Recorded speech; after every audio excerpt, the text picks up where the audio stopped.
An overlocker is a great way to neaten your seams and also to stop them from fraying. It can also be used in very decorative ways. For example, I've actually used roll hem here and used the roll hem and made it into a pin tuck. I've also used it to insert a piece of lace using roll hem as well. And I've also used a different colour thread and actually done it as a decorative edge around the top of here.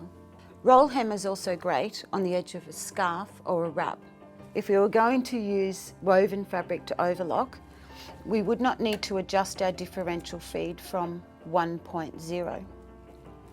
Our stitch length should be on 3 and our width should be on 5.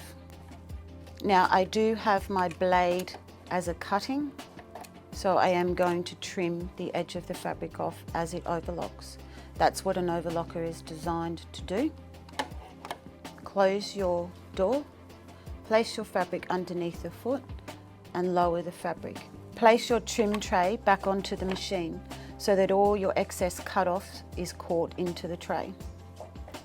Place your foot on the foot control.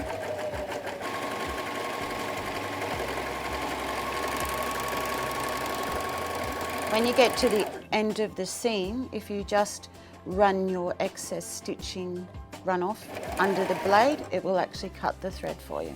We still have the machine set on 4-thread overlock, but this time rather than using a woven fabric, I'm actually using a stretch fabric. You can see it's quite stretchy. So what I would need to do is change the differential feed to pull the fabric in so that the fabric is not stretched as it's overlocked. So on the side of the machine, I would need to change the differential feed to 1.05. I'm going to place the fabric underneath the foot and I'm going to lower the foot.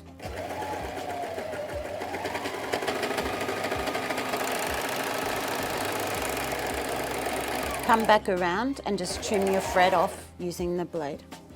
And as you can see, if we hadn't have changed the differential feed, it would have actually stretched the fabric out. But in this sense, it's actually kept the fabric in proportion to the stretch of the fabric.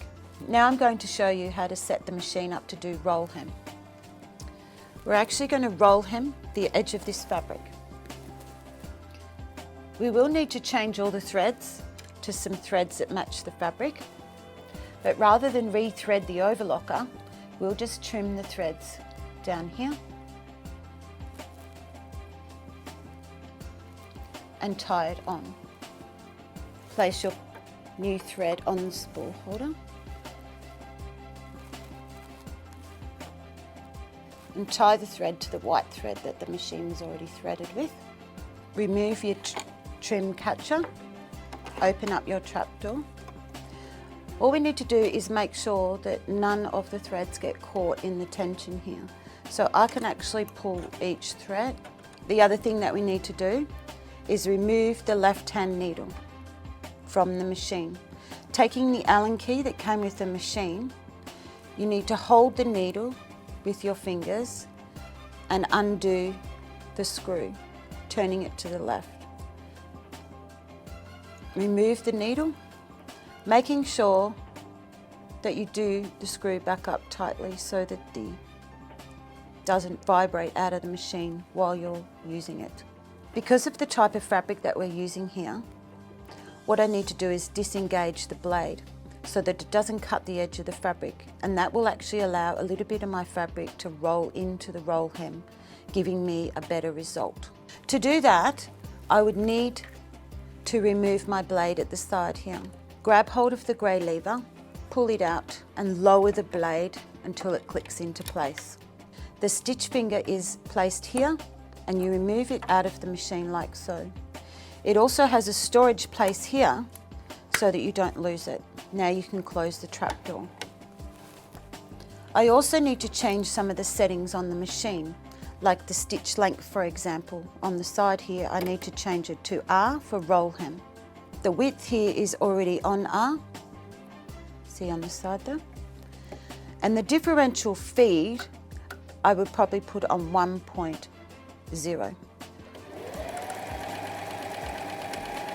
And you can see that I'm actually feeding the fabric a little bit further over, so some of it rolls into the roll hem.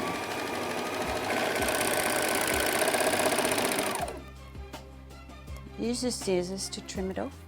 As you can see, we now have a nice roll hem on the edge of the fabric.